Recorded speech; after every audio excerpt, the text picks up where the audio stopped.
Time now for our Healthy Living segment with personal trainer Stephanie Perry, co-owner of the Move Center in Fort Myers, along with personal trainer NIKKI as well. This morning, they're explaining a little bit how to sustain a healthy lifestyle. So with that, Stephanie and NIKKI, hello and good morning. Happy Sunday.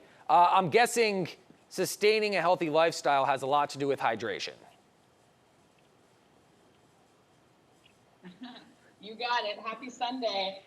So we get questions all the time about diet and nutrition and exercise. And what we've found is people really tend to overcomplicate things. So what we want to do today is just kind of simplify things for you a little bit so it's not as overwhelming living a healthy lifestyle, because that's not what it's supposed to be. It's supposed to be very sustainable and something that you don't have to put too much thought into.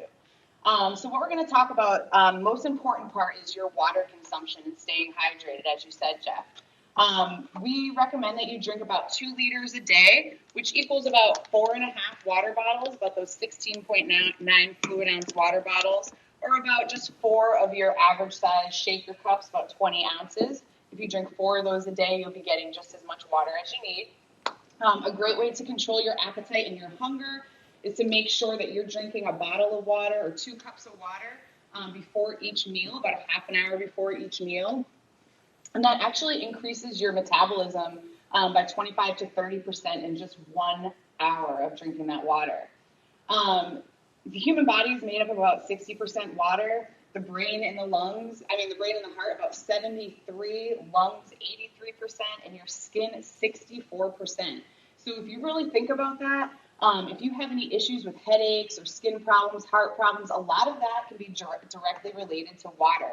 And getting that extra water in can really help you, just help all the processes in your body. Helps with energy, faster recovery for your muscles. So it's really, really important that we get in enough water a day.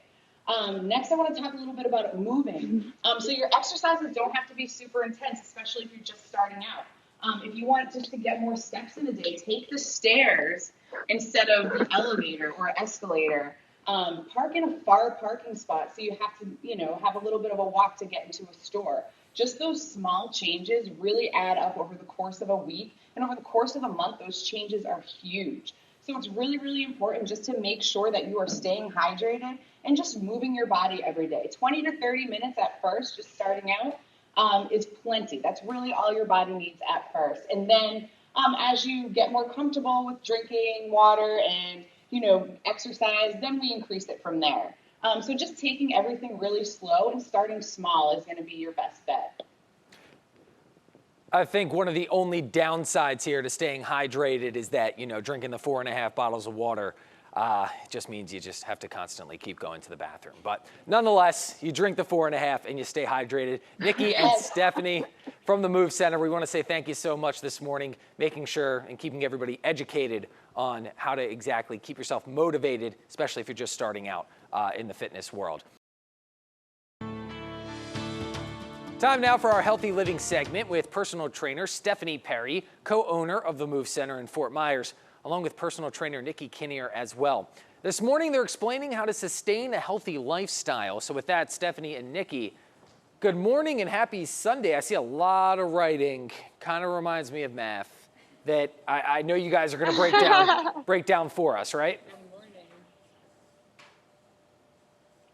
Absolutely. So it can be pretty overwhelming when you go to the grocery store. Consumers these days are more health conscious than ever before, and companies pick up on that, and they're going to use labeling on packages to mislead us or make false claims to make us believe that foods are more healthy than we believe, so that we simply purchase the object. For example, today we have on the board our Gatorade whey protein bar. It sounds great. It looks good. They even put NFL on there, MLB, to help you think that all of these athletes, professional athletes, are using this, when in reality, this is actually very comparable to a Snickers bar. It has a total of 350 calories. A Snickers bar is only 250 calories. The total fat here is 13 grams, exactly the same as a Snickers bar. We're going to jump down here to sodium. 340 milligrams of sodium. A Snickers bar, I'm coming back to this to give you guys a point of reference, only 140 milligrams of sodium in a Snickers bar, whereas this Gatorade healthy protein bar, maximizes that almost double. Okay, something I want to touch on real quick with sodium and potassium when you're reading nutrition labels. Potassium is a wonderful thing if you're looking out for a high sodium diet and you need to cut down that sodium. Potassium, we can subtract this number over here from the sodium and you can get your true sodium amount here. There's a chemical reaction that happens in the body that when we put potassium in, if you add it as a supplement, it's actually going to help you bring down those sodium levels in the body. So that's a little fun fact. Something we're going to jump down to is total carbohydrates, something that we are all super conscious about. 40 grams. In a Snickers bar, there's 33 grams of carbohydrates.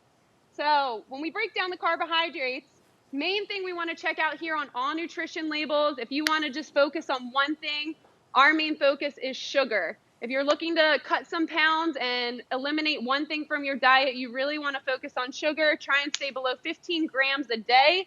This is a 25-gram bar, 25 grams of sugar in this bar.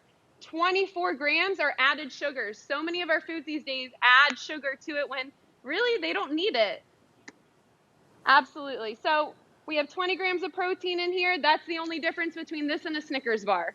It's a great comparison when you really line them up with one another. Of course, you don't have the Snickers bar up there, but with the Gatorade bars, you have the NFL, you have the MLB, any professional sporting association and organization to kind of entice people to come out. But not everybody understands what's actually going into some of these bars. So comparing it side by side, some of these protein bars, you really need to take a look at the back label for calories, potassium, as you mentioned, sodium, carbohydrates, and also sugar.